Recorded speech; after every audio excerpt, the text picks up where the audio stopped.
नाही, नाही. आज जे काही घडलं ते मला अजिबात पटलेलं नाही. अगं, आज त्यांनी तुझ्यावर हात उचलायचं धाडस केलंय, तेही तुझी काहीही चूक नसताना. आज त्यांनी तुझ्यावर हात उचलला, उद्या मी काही बोलायला गेलो तर ते मला.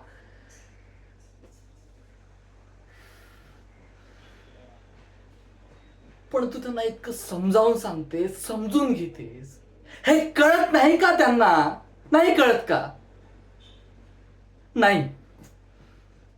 आई बाबांचं जे काही चाललंय हे मला कळत नाही असं समजू नकोस.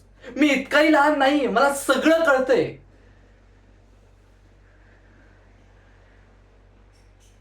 बाकी काही नाही ग, पण मला तुझी काळजी वाटते.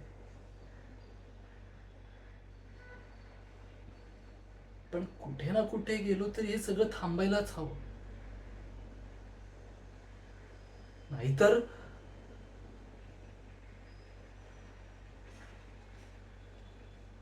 मी आलोच.